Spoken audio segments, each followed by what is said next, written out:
성상, 형상의 속성으로서의 양성, 음성과 현실 문제의 해결에 대해서 지난 시간에 빼먹은 것을 이어서 하도록 하겠습니다. 이상에서 양성, 음성은 성상, 형상의 속성이라는 것이 밝혀졌으리라 믿습니다. 그런데 왜 이 사실이 중요하냐 하면 그것이 또한 현실 문제 해결의 기준이 되기 때문입니다. 여기에 현실 문제란 남녀 문제를 말합니다.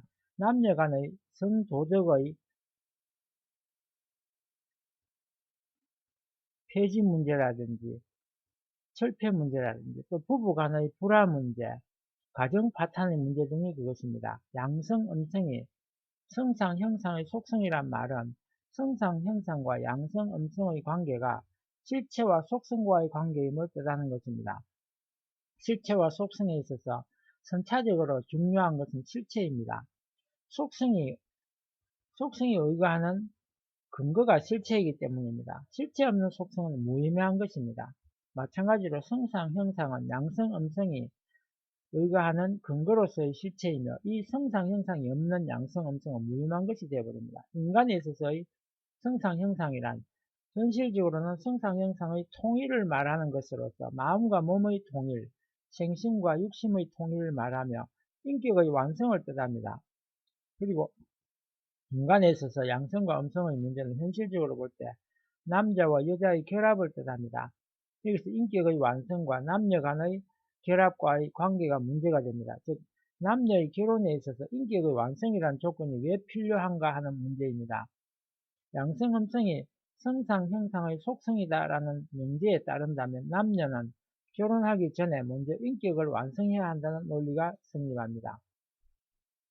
통일원리의 3대 축복, 개성완성, 가정완성, 주관성 완성에 있어서 개성완성이 가정완성보다 앞에 놓인 것은 그 근거가 바로 양성, 음성은 성상, 형상의 속성이라는 명제에 있었던 것이며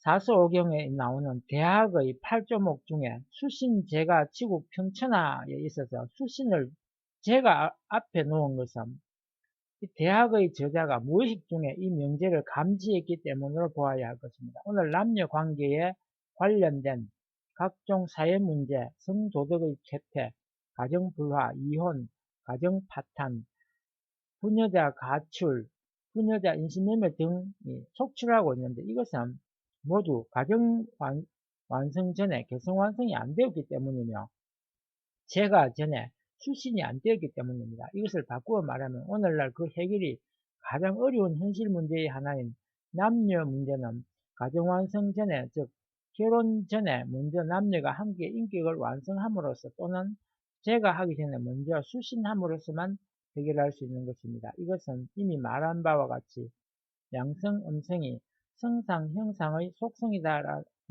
명제도 현실 문제 해결의 또 하나의 기준이 되고 있음을 뜻하는 것입니다. 이상으로 원상중의 양성, 음성에 관한 설명을 전부 마칩니다. 다음은 또 하나의 꼴로서 속성인 개별상에 관하여 설명하고자 합니다. 개별상이란 무엇인가 하는 것을 알려드리도록 하겠습니다. 개별상이란 상수란 성상, 형상 및 음성, 양성은 하나님의 이성 형상으로서 이 두 종류의 상대적 속성은 모두 피조세계에 전개되어서 보편적으로 모든 개체 속에 일일이 나타나고 있습니다. 성경에 창세로부터 그 보이지 않는 것들, 곧 그 영원하신 능력과 신성이 그 만드신 만물에 분명히 보여 알게 되나니 라고 기록되어 있는 것은 이 사실을 두고 한 말일 것입니다. 이와 같이 만물이 모두 보편적으로 성상, 형상 및 양성, 음성을 지니고 있기 때문에 하나님의 성상, 형상 및 양성, 음성을 교편상이라고 합니다. 한편 만물은 개체마다 독특한 성질을 또한 지니고 있습니다. 광물, 식물, 동물 등의 여러가지 종류가 있는 것도 그 때문입니다. 전체도 항성이거나 유성이거나 모두 특성을 갖고 있으며 특히 인간은 매 개인마다 독특한 성질을 갖고 있습니다. 체격, 체질, 용모, 성격, 성질, 기질 등이 개인마다 다릅니다. 만물과 인간의 개별적인 이와 같은 특성의 원인의 소재는 하나님의 본성상의 내부, 특히 내적 성상의 내부인 것입니다. 하나님의 내적 성상의 내부에 있는 이 같은 개별적인 특성의 원인을 개별상이라고 합니다. 이것을 바꾸어 말하면 하나님의 속성 중에 있는 개별상이 피조물의 개체 또는 종류마다에 나타나는 것을 피조물의 개별상이라고 합니다. 그리고 인간은 개인마다 특성이 다르기 때문에 인간의 개별상을 개인별 개별상이라 하고, 만물은 종류에 따라서 특성이 다르기 때문에 만물의 개별상을 종류별 개별상이라고 합니다. 개별상과 보편상의 차이를 말씀드리겠습니다. 근데 여기서 특히 지적하고 싶은 것은 만물의 개별상과 인간의 개별상이 그 범위에 있어서 동일하지 않다는 사실입니다. 인간에 있어서의 개별상은 매 개인의 특성을 말하지만 인간 이외의 만물, 동물이나 식물, 광물 등의 개별상은 일정한 종류의 특성, 즉 종차, 특히 최하의 종차를 말합니다. 그 이유는 인간은 하나님의 기쁨의 대상 및 하나님의 자녀로 지원받았고 만물은 인간의 기쁨의 대상으로 지원받았기 때문입니다. 여기서 피조물의 보편상과 개별상과의 관계를 밝히고자 합니다.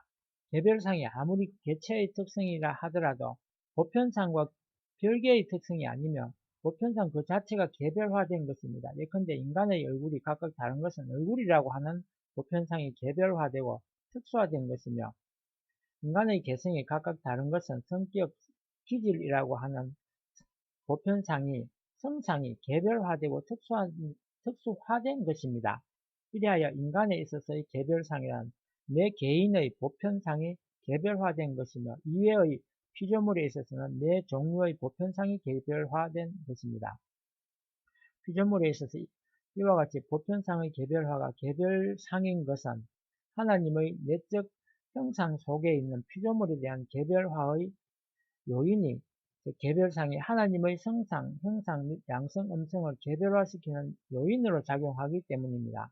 여기서 하나님의 보편상을 원보편상이라고 하며 하나님의 내적 형상 속에 있는 개별상을 원개별상이라고 부릅니다. 그리하여 피조물의 보편상과 개별상은 원보편상 및 원개별상에 각각 대응하고 있는 것입니다. 개별상과 돌연변이에 대해서 말씀드리겠습니다. 다음은 개별상과 유전인자와의 관계에 관하여 언급하고자 합니다. 즉 일반 생물의 종차 및 인간의 개성과 유전인자와의 관계를 다루고자 합니다. 즉 DNA를 말하는 것인데, 진화론에서 보면 일반적으로 생물의 종차로서의 개별상의 출현은 돌연변이에 의한 신형질의 출현이라고 볼 수 있으며, 인간의 개성으로서의 개별상의 출현은 아버지의 DNA와 어머니의 DNA의 단편들의 다양한 혼합 또는 조합에 의한 유전으로 볼 수 있습니다. 그러나 통일사상에서 볼 때 진화론은 창조 과정의 현상론적 파악에 불과하다고 보기 때문에 생물에 있어서 돌연변이에 의한 신형질의 출현이 실은 돌연변이의 방식을 취한 신개별상의 창조인 것이며, 인간에 있어서 부모의 DNA의 혼합에 의한 신형질의 출현도 실은 유전 정보, 즉 DNA의 혼합의 방식을 통한 인간의 신개별상의 창조인 것입니다. 더 정확히 말하자면 생물이나 인간의 신개별상의 창조란 하나님의 내적 형상에 있는 일정한 원개별상을 이에 대응하는 피조물에게 신개별상으로서 부여하는 것으로 보는 것입니다. 개별상과 환경을 비교해 보도록 하겠습니다. 개별상과 환경의 관계는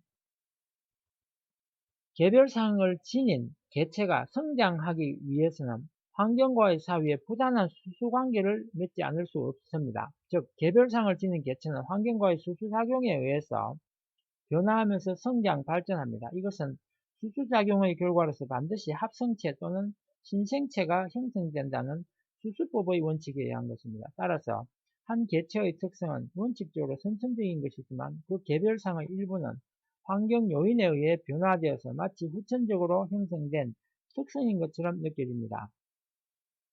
예를 들어서 일란성 상생아와 같은 경우를 말하는 것입니다. 그러나 동일한 환경 요인에 의해서 나타나는 특성에도 개인별의 차이는 있음을 볼 수 있는데, 이것은 환경에 적응하는 방식에도 개인차가 있기 때문입니다. 이 개인차는 바로 개별상에 기인하는 개인차인 것입니다.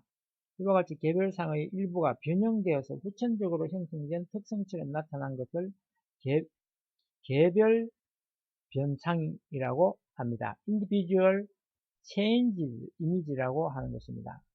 인간 개성의 종기성을 알아보도록 하겠습니다. 끝으로 인간은 개성의 종기성에 관하여 말하고자 합니다. 무릇 피조물의 특성은 그것이 하나님의 속성 중의 개별상에서 유래하기 때문에 모두 귀한 것이지만 특히 인간의 개성은 더욱 존엄하고 신성하고 귀중한 것입니다. 인간은 만물에 대한 주관주의인 동시에 영인체와 육신으로 구성된 이중체이며 육신의 사후에도 영인체가 영생하기 때문입니다. 특히 인간은 지상에서나 천상에서 그 개성을 통하여 사랑을 실천하면서 창조 이상을 실현하게 되어 있기 때문에 인간의 본연의 개성은 그만큼 존귀하고 신성한 것입니다. 흔히 인도주의가 인간의 인격이나 개성의 존귀성을 주장하고 있지만 그러나 주장은 개인의 특성의 신뢰성이 인정되지 않는 한 신뢰성이란 말은 하나님으로부터 부여된 이런 의미의 신뢰성을 말하는데 인간을 동물시하는 유물론적 인간관을 극복하기는 어려운 것입니다. 그런 의미에서 천부인권이라고 하는 그런 의미를 말하는데 개별상에 관한 이론도 또 하나의 현실 문제, 즉 인간의 개성이 왜 존중되어야 하느냐에 대한 문제의 해결의 기준이 되는 것입니다. 이상으로 신상, 즉 성상, 형상, 양성, 음성, 개별상에 관한 설명을 전부 마칩니다. 다음은 신성에 관해서 설명하고자 합니다. 지금까지 함께 해주셔서 감사드리며 구독을 안 하신 분은 구독을 부탁드리고 댓글이나 엄지척도 부탁드리겠습니다.